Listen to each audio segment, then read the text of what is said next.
Welcome back to the channel and to the new Park Who Dis contest. Each and every submission gets its own spotlight, and today we are looking at Kerstankia by Curtie. Today I'm joined by Rellimetep. Relli is a Planet Coaster streamer and very well known member of the community. Although he was unable to submit a park, Relli was a participant and featured streamer during the contest. Hello Relli. Hi there Moomin, lovely to see you. How are you, sir? Lovely to see you. I'm good, how are you? Yeah, very well, enjoying doing this with you today. It's marvellous. I think we have a big one on our hands today. We do indeed. So, Curtie says, a wacky, spooky, remodeled theme park with 4 themed areas including Main Street, Boomtown, Wicked Forest and Psycho Circus. The park consists of 3 coasters, 1 dark ride, 6 flat rides and 2 food courts. More attractions are currently under construction at the moment, so pardon our dust. Enjoy. So starting with piece count. This will be interesting because I know what Curtie builds like. 47,954, just under that 50k limit. Yeah, very close to the budget here, so I'm expecting this to be very densely themed. Again, knowing what Curtie builds like, that's what kind of expected coming into this, but yeah, just within the parameters there. This is Park Variation Charlie, which means we've got a cascade, we've got a spinning coaster, we've got the Hellion Ring, and we have the Insanity, which gives us the spooky theme, but I don't think there was any doubt there at all. No, definitely not. Very ominous looking this. Yeah. We, of course, have at least 1 coaster. We have a dark ride, and the Swan is still down here in position. So, without further ado, let's hop down on the ground. Straight away there, the lights just going off in the background makes it very inviting. Love that. It does. I'm just loving this entire vibe, to be honest. Yeah, the contrasting colours just immediately straight there through the gate. Obviously, the purple over the sides, contrasting with the yellows, the greens. Lovely work. Yeah. Well, what a sightline that is, straight through there. Wow. Yeah, straight away again, the vibrancy of this is amazing. The density as well. This is going to be a very niche reference, but for some reason, this building over here is giving me the Whoville Town Hall vibes from the Grinch. I can see where you're coming from with that. Yeah. I was thinking like the clock tower in Back to the Future. Yeah, equally. Just there's something about it. Just looks so like wacky and like slanted. The jaunty angles of like the pillars and that. Yeah, I love that. But I mean, what an entrance plaza this is. Yeah, again, it's just packed. The facades on the buildings that's now to our right are just amazingly detailed. Yeah. It's almost cozy in a degree in that it's kind of encroaching onto the pathwork. I'm loving like the way that it's like a balcony for the upper levels of that as well. So obviously the shops and like the theming is recessed into the buildings. Yeah. It just gives you that kind of dynamic on that. Very nicely done. Yeah, and we've got interiors in here as well. Of course we do. Of course. Oh, love this. As you said, like it's such a nice juxtaposition because it's such a spooky, haunting park, but everything feels so cozy. I'm immediately drawn to this town hall. You might be able to tell, and I just want to head in. Let's have a little. Yeah, we need to see what's inside here. What is this? Just a seating area? Literally, I think it's just a shop. A little shop. Yeah.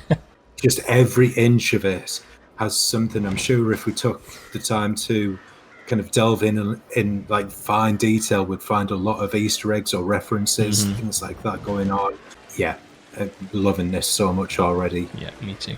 And what an incredible view this is. And you could easily miss it, but this arch is not just an arch. That's custom made out of vines, isn't it? That's the Hellion Ring. Oh, give over. Yes. Oh my word. How seamless is that? It's so seamless, I missed it. Yeah, now that you've focused in, yes, you can see there just to the left the actual here it comes. car thing. There we go. Yeah. That's such a nice touch. Using a ride as an entrance into a park area. So, I mean, we're here at the Wicked Forest. I feel like we should head in. How can we not? How can we not? How can we not? And just the use of the fairy tale trees and all this wood and vines, really selling this. It's the density. Yeah. Just absolutely everything's packed. It feels kind of imposing and it's very ominous. Yes, that's exactly it. It's especially the fact that he's made it specifically for a nighttime park. I believe if we were to see this at daytime, you'd still get the gist of it, but having this at night just gives so much more of those vibes. The track wrapping around there as well. Brilliant stuff. And just using this tree as the supports for that track as well. Using height very well. Yes, I'd noticed that from the overview in that it does have a lot of dimension to the park. And one thing as well that I'm noticing here, a very nice touch in using the natural pathing quite a bit. Yes. And using like the terrain paint to kind of give it that kind of off the beaten track kind of vibe to it, which again lends itself fantastically to the theme. Completely. Very nice touch. Flat ride here, I believe called the Magic Twirl. Of course, very fitting with this area of the park. And yeah, you don't have to do anything with the ride, do you? No. Just literally put this down and it works here. The interaction as well with the other rides on the queue on the way up, just the way that you see out over, you've got the track just above your head there. Yeah, and the stunning view of the cascade. Heading deeper into the forest now, I'm getting scared. Lovely interactions with coasters on all sides. Just even things like the addition of the planks and whatnot to give it that rickety feel on the underside there. There's just so much to look at everywhere. And again, using things like the Witch's Cottage off to the left, obviously that's a heavily kind of themed piece. But that adds a lot of detail into a small area with just one piece, which then frees up so much more for things like the custom supports and the custom wooden track on the ride there. So very well thought out. Obviously, he's come very close to the limit on the piece count, but he's used pieces where it's beneficial as opposed to just throwing things down for the sake of it. Yeah, he's used his pieces very well. And stunning lighting as well. It gives the sign itself that nice kind of backlighting, so it's shade. Yeah, very nice. Obviously, if that was front lit or up lit, that would maybe contrast too much against the facade there. Yeah, I agree. It was perfect. Oh, and here we go. Here we go. This is just stunning. This is Curtie all over. Again, we mentioned earlier when we went into that little seating area with just the one shop. Yeah. Every area has been touched upon. It has detailing, but not overdone. Just absolutely magnificent work. I can't compliment it enough. And this here, I'm going to assume, is using, very clever effect where it looks like the stairs go somewhere, but that is just... it's purely facade. Yeah. That's really cleverly done. Very, as you said, very Disney, like Imagineering level stuff everywhere you look.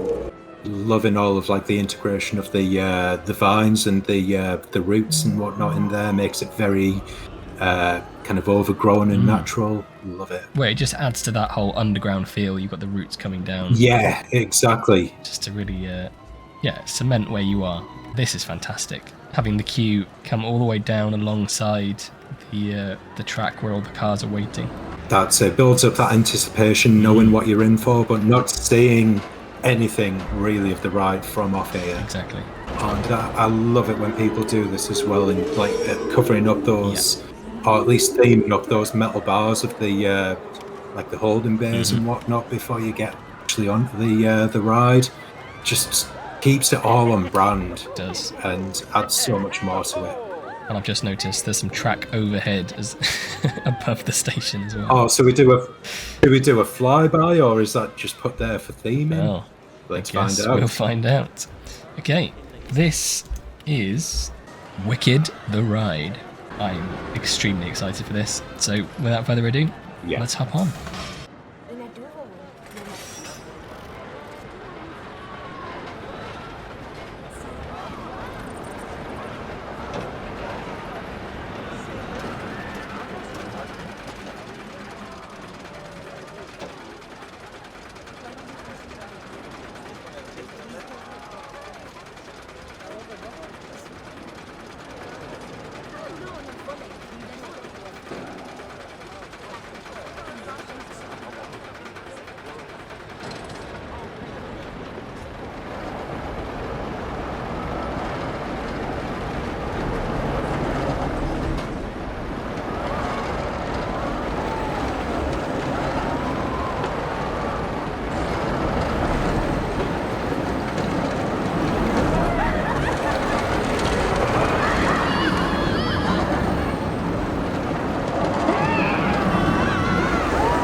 Did we just witness?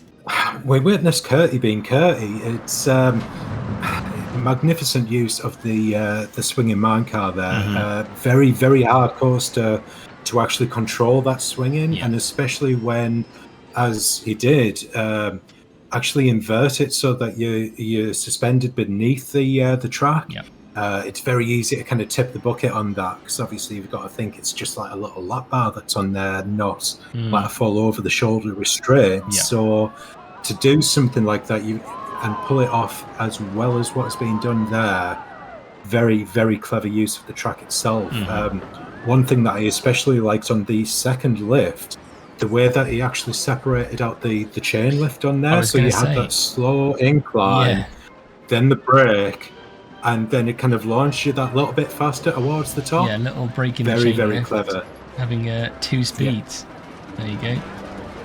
Yeah, we can see they're just launching you over that crest, getting you back up to speed from there.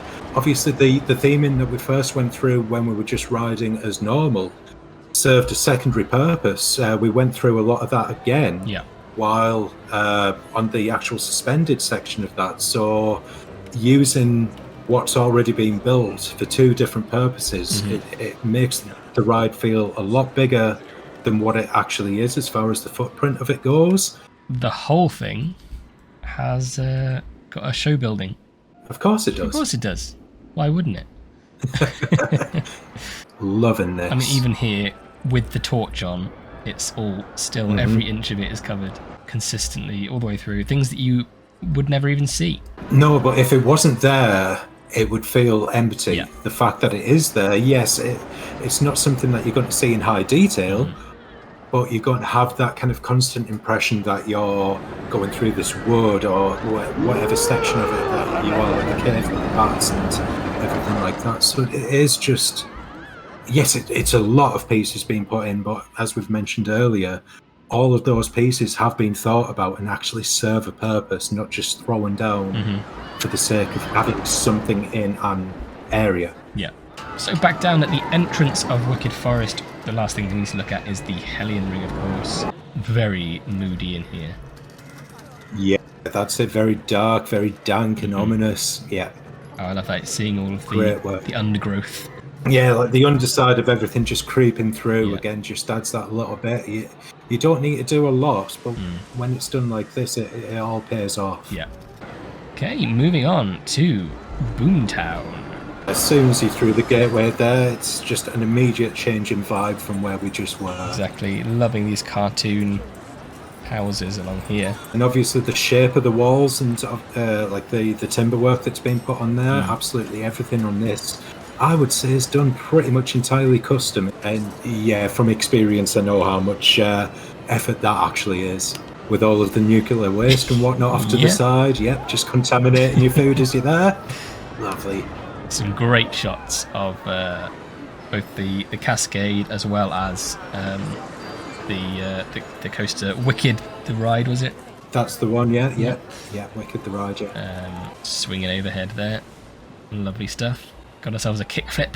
The kickflip over there. But again, in keeping with like the building, I won't say it's simply done, but it's like you mentioned, like quite cartoony. So giving that kind of more family vibe around here than like the more intense area that we were just in. It's all very playful. The backdrop to this cascade is just stunning. It's ridiculous, isn't it? It's all looking very kind of Tim Burton, isn't it? Yeah, completely. But let's head into Slime Mine. Don't slip in all of that slime now. No, I know. Well, he's saying no, and I'm saying yes. Can't deny movement. You cannot. Illegal. Oh, look at this. Look at it. Again, like I've just mentioned there, the character that this has. This is just beautiful work. This also makes great use of custom media. So, got some caves, but just blending the screens into the actual rock work. It's just completely seamlessly. It adds so much more diversity than to try and make it all custom with in-game pieces. You can get a lot of vibrancy, as Curtie's done there, with what essentially is a fairly simple technique, but just not a lot of people think to do it. The whole atmosphere here all the slime effect. Just insane.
Well, that was a ride and a half, wasn't it? My word. Wasn't it just? That thing just kept on going and going and going.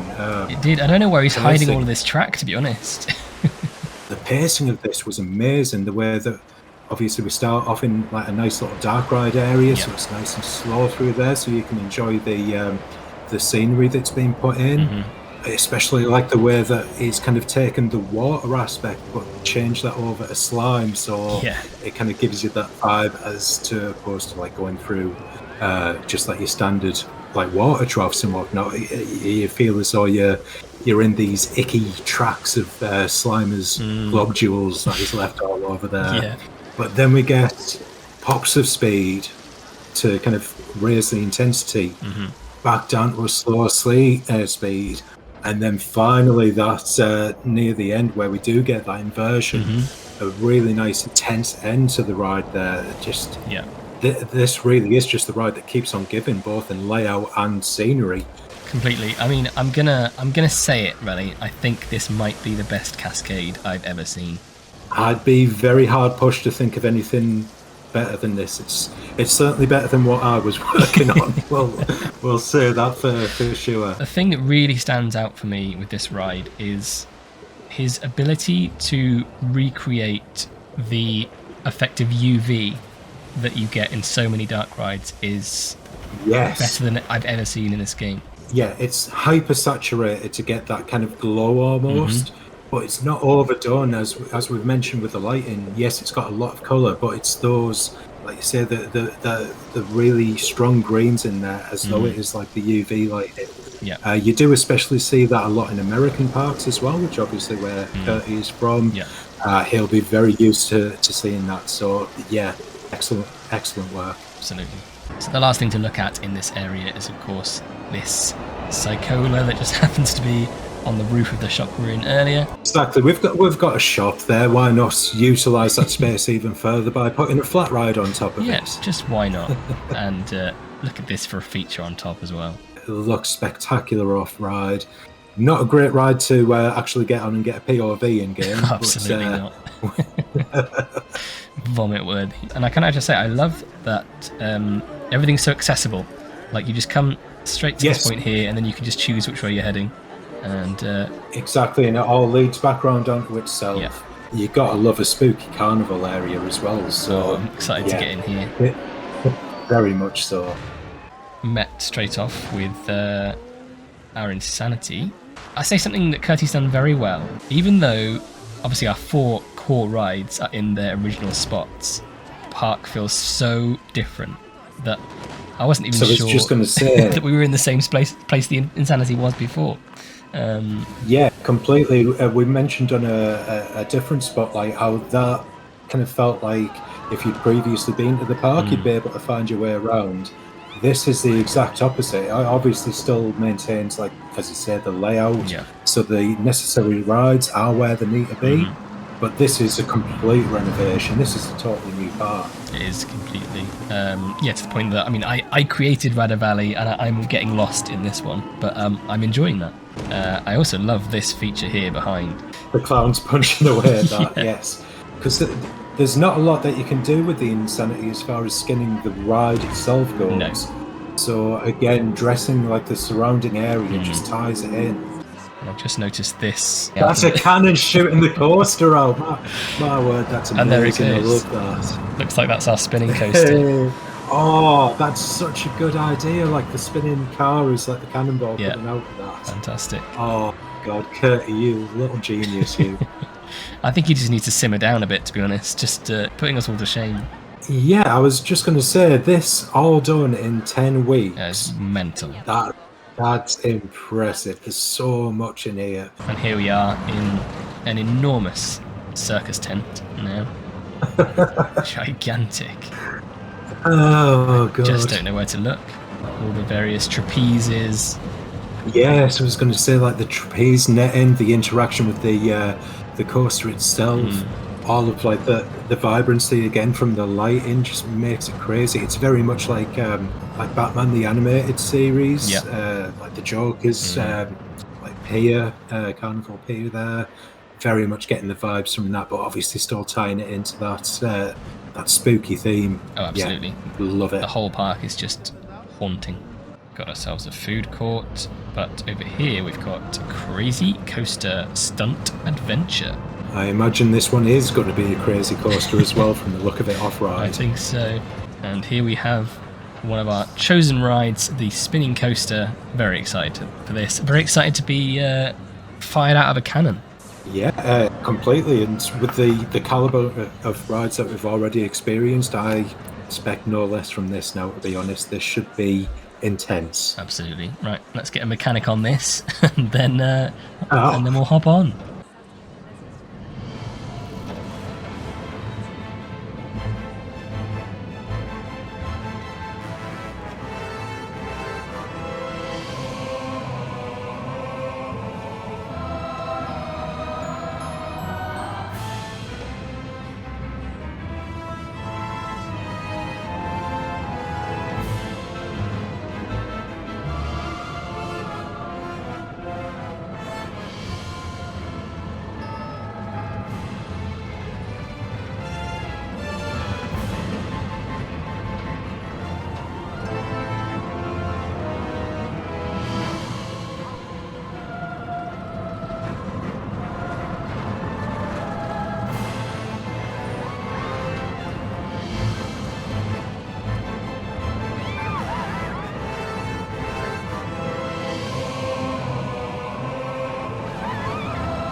Well, one thing has become very clear, and that is that Curtie doesn't do anything by halves. No, definitely not. If you're going to do something, do it right. Why not, eh? Yes. Wow, amazing work again.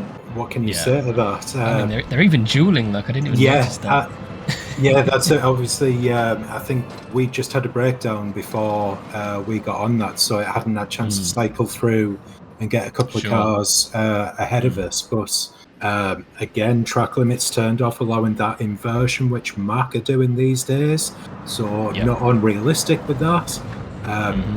The amount of theming that's been put in, the amount of interaction that's been put in, absolutely brilliant. At the turnaround after the first lift, was that the surround for the power moves? Power moves, that's the one. Yeah, it's a really clever use for that. That's it. It's one of those pieces that doesn't get used a lot, but it comes with various different screens that actually put on there. So again, that's a huge bit of like really interactive, very high detailed scenery, just with one piece. And it's dual purpose. Like obviously it's a great piece of scenery interaction, but it's also blocking sightlines to exactly just the outside of the access road. Yeah, completely. Yeah. Just completely on theme. I felt like I was in the circus. I was a trapeze artist. It ticked all the boxes of a spinning coaster. It's very much, to me, like one of those pier parks that you get, especially in the States. Thinking, showing my age here, thinking of things like Big, the old Tom Hanks movie and whatnot. Just that fantastic film. Yeah, exactly. Just I can imagine the fortune teller machine in there. And everything definitely. like that, yeah. And here we have Madhouse, which is going to be our dark ride. Very exciting. I'm loving that as well. As soon as we went through the entranceway there, just immediately plunged into this really dark, dingy kind of vibing in here, as though it's saturated red. Yeah, exactly.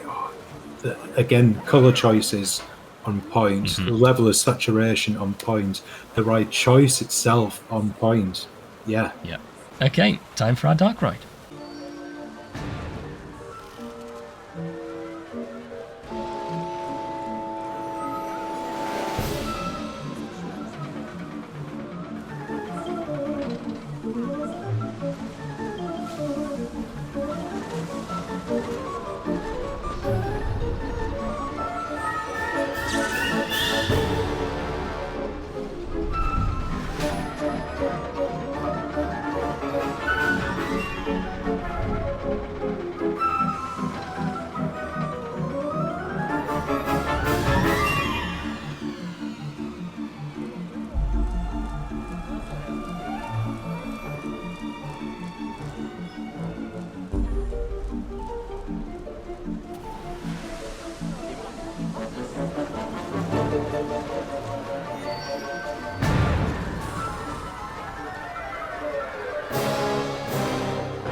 Wow. Well. That was all the fun of the fair right there, wasn't it? My God. So many ideas packed in. It's called Madhouse, and it absolutely was a madhouse. And yet again, it's another demonstration of, like, Curtie's very good at the bluff. Like, every time you thought something was going to end, it just kept going and kept going. Completely. And, it was an absolute journey as well. I'm right in thinking on this, you cannot control the spinning like you can on a Huntsman or something. It's all free spinning. Yeah, it's free spin, yeah. Yeah, so in that section where we initially kind of started and went around the broken down carousel, just before we enter there as well, the classic feature of a kind of ghost train of being inside, popping out quickly, the nice view out over, and then slamming back into the actual show building. But yes, 100%. This little turnaround section here, as we wrap around to maintain that constant speed, as we can just see facing the right direction. And facing the right direction. That is not an easy thing to do. So once again, hats off to you there, Curtie, and using the carousel as well as like a set piece. Is that all like the individual? Well, that's what my first thought was, but that's actually a completely custom-made carousel. Of course, it's a completely custom-made carousel. Yeah, of course it is. How stupid of you to think otherwise? Well, that's it's just been so good with his piece count so far, in like using like one object to kind of save on it. But yeah, I suppose like even with like the tiny carousel, it'd be hard to fit in that area. But yeah, absolutely spot on. And I must say, one of my favourite sections on this, where we actually kind of went outside, and then we have essentially a wooden coaster made out of the dark ride, completely custom supported. Mind blowing. Where is it? I love the ball pit, because if I imagine if I turn the light on, as expected, not much of it has to be filled, but because of the lighting used, you just get with the flashes, it just skims the top of the balls. It's all you need to paint the picture of a being in a fully filled ball pit. I'm loving the googly eyes on everything there that we can see on the big balls to the left there. Such a nice little touch. That's been the story of the park. Just everything has been thought of and has so much detail and character to it. I can't say enough good things about this. And the last thing over here is this is coming soon. We've got a Horror Heights on the way, so that's so it's got to be a continuation of this. My word. I hope so. I would love to see Curtie take this further, expand it, new sections. Yeah, that's it. Anything to see more of this kind of quality work. Overall, I'm a bit lost for words, to be honest. Like, this whole thing is a work of art as far as I'm concerned. Like, I mentioned Tim Burton over by the Cascade, but the whole thing follows through that just kind of wacky, kind of Beetlejuice, Nightmare Before Christmas. Like, it's so fun, and but at the same time so creepy and horrible. Exactly. Perfect. Absolutely, everything, as I've mentioned, has been thought of, and everything has been done to the highest of quality. So what more can you say? I'd like to say a huge thank you to Relly for joining me today. Make sure to keep tabs on your favourites ready for the public vote after all submissions have been showcased. Don't forget to like this video, not only to support me, but to show some love to today's creator. Catch you in the next one.